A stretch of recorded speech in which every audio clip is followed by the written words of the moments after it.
Deluded, I'm back again. Come on, Ian, man. Come on. Never in doubt, people. I know we didn't get the 3 points, but at no point was I nervous. We kept a clean sheet against Manchester City. We've taken 4 points off our fellow title contenders, just like Liverpool. Now, on a serious note, I do think, every Arsenal fan, our emotions were everywhere, really, across those 90 minutes. And it was, in many ways, a lot of what we saw was expected. And I do think it's a game you kind of have to look at with balance. I get it. Some fans are going to probably be over-optimistic and find positives where there's none. Some are probably going to find negatives where there's none.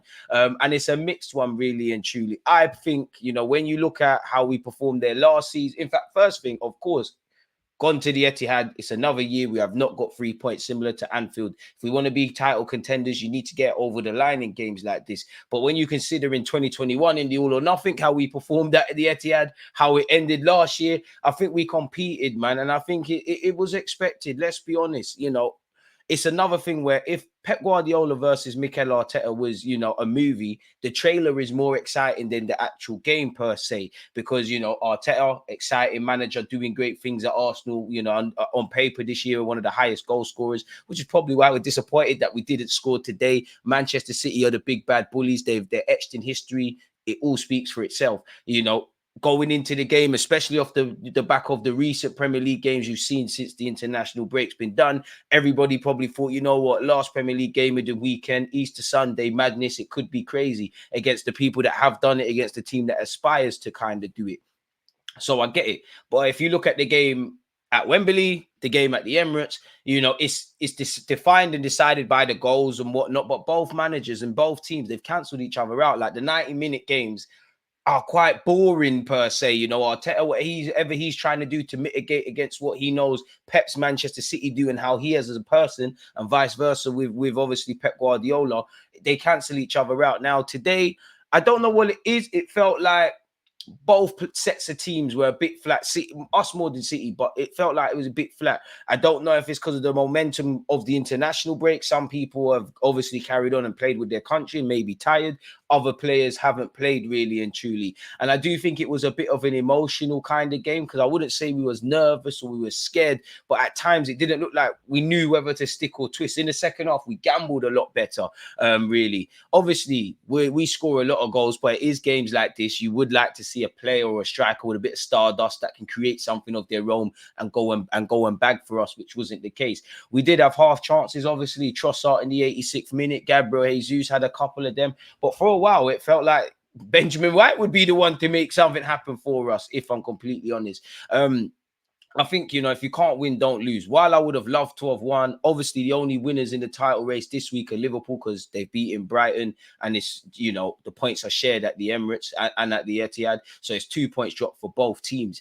I think there's positives, man. I think Saliba and Gabriel, it's another game against a top attacking team and top attacking talent in obviously Haaland, and then indirectly the Fodens, who's in great form, Doc, who came off the bench and looked good, and all the collective quality. So to know that my centre-backs and also Benjamin White, and actually Raya in terms of game management and generally what he was asked upon, as I said, it was a low-key affair, they stood up to be counted. Kyrgios, there was some moments he looked a bit nervous, but generally his reputation is intact and it hasn't dropped. So my defenders stood tall, man, and all the game plan kind of worked. Of course, in the final third, you would have liked to have seen the minimal half chances we had taken. Obviously, I feel Odegaard was decent, but a lot of the time his final ball was very hit and miss, if I'm honest with you. And I was more happy with the second half, because it looked like there was occasionally across in the second half, there was times where we looked like we believe we could get something. We're pressing together. They're giving the ball away, and we're making things happen. But it didn't look like we always committed to that. It looked like we didn't know whether to stick or twist. And I'm not saying that's the right thing, because if we went all gun ho, City cut you open, they go and score. And I think a lot will be said, obviously, because City had the majority of the ball. But both teams, who are great attacking managers, great attackers, they were blunt, really and truly. Like neither team really. It felt like the energy levels weren't quite there from both sets of teams, if I'm completely honest with you. First 20 minutes, I feel there was nothing. I feel there was a couple of nervy passes. I think Saliba had a great game, but I think his passing was a bit off, and was Raya's. Off the ball, our shape was quality throughout, and that's obviously what's helped us frustrate them. at one point in the first 20 minutes, we only had 5 passes in the final third against City. It doesn't matter who you're playing, where you're playing, goals win games. You want to see that. But we did know there was going to be large periods where we weren't going to have the ball, where they were going to be in our own half. And I would say they started a lot better than us in that regard. And for a large period, the only time I was really, don't get twisted, I was scared anytime City were in and around our area. But the only time my heart actually dropped is when Ake didn't connect with that corner. I thought we was done. And apart from that, I felt we was a bit flat. There were some sloppy passes. But other than that, I felt our shape was good. I think individually, everyone was willing to muck in. And yeah, it looks ugly. There's no on the ball highlights or anything. But I think collectively, that was that. The mindset to know that we can try and throw punches, which we could have done a lot more, but we can absorb a lot of pressure and take a lot of punches and not succumb to that pressure of the Etihad hype, what the game means, Pep Guardiola, Manchester City, the big bad bullies that have had our numbers. I really like that in that regards, but it was a low-key affair. You know, the first half, they had 72% of the ball, we had 28%, which for a team that is shown that we can stifle City, and while we don't have the individual quality, we're good on the ball as well. You would have liked to have seen that closer, but fortunately, that was the only place that City dwarfed us. 28% of the ball for us in the first half to their 72. They had 3 shots. We had 4. Both teams had 1 shot on target, and there was 4 corners at that point with 2 apiece. By the end of the game, you could say on the balance of things, City, if they were to win 1-0, we maybe couldn't have any complaints. To be honest with you, the game could have panned out this way. We could have nicked it with a couple of half chances, and they could have, and I don't think there could be any complaints. But very rarely is life fair and football the same. And I think a point is a fair result for both teams. Whether, both managers will agree with that, who knows? But it's shown we can shut up. Bro, we kept a clean sheet against 2 clean sheets against Manchester City. That's ridiculous. They had 12 shots. We had 6. We had 2 shots on target. They had 1. We had 27% of the ball come the end of the game. They had 73. We only played 269 passes to their 690. And I'm maybe overreaching a bit, but people say Mikel Arteta don't have a plan B. Arsenal, We've kind of shown that we can do that today, if I'm honest with you.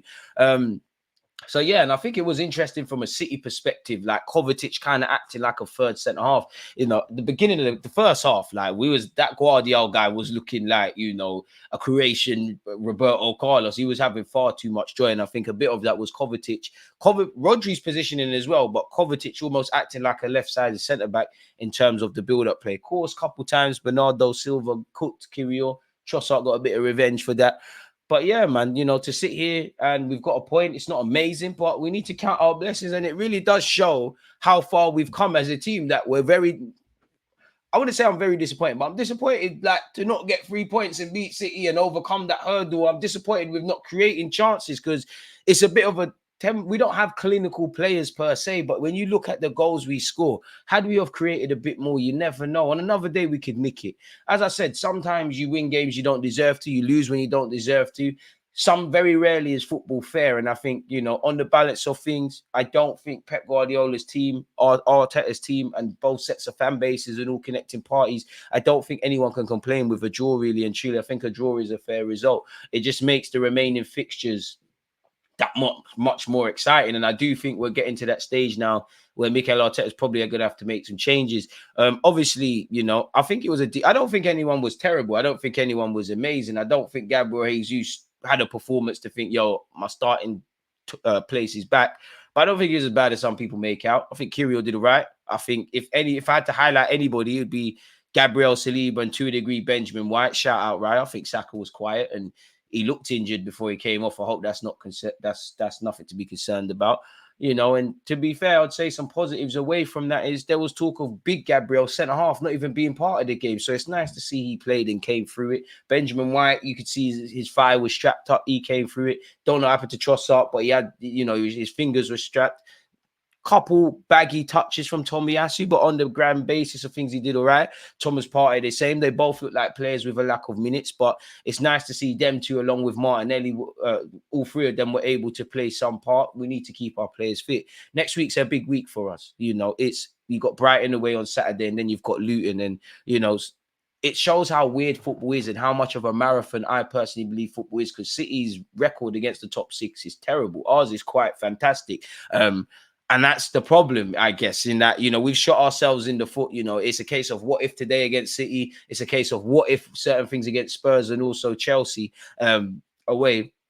But it's the smaller games we've messed out. With the messed up, with the greatest of respect to anyone else we're playing. If we don't win this league title, yes, you can look at, maybe not winning at Anfield, maybe not getting a goal today. Spurs and Chelsea, as I said, and a lot of people will look at other games, and the Newcastles, the Villas. But then you look at West Ham, where we should have taken 3 points. The 2 games against Fulham, where, to be fair, Fulham away was horrible. And again, I'm not asking us to win every point, but like, if we're making this transition into being a Premier League title winning side, that's where we need to go. But I think it's not one to reach for the stars and things like that, but there is some confidence that can be taken in that at our worst, we leave with something in a game like this, if I'm completely honest. So we work hard, man. I would have loved to have, I genuinely think we would have won if it was before the international break, but that's neither here nor there. I don't know, people. Again, smash the like button. Let me know your thoughts. Comment your match thoughts, your player ratings, your men of the match, your man of the match, and all your fallout talking points, people. Appreciative of you lot listening. Make sure your notification bells are on. We live to fight another day. Let's move on to a midweek clash against Luton and then Brighton and see where we're at, folks. Peace.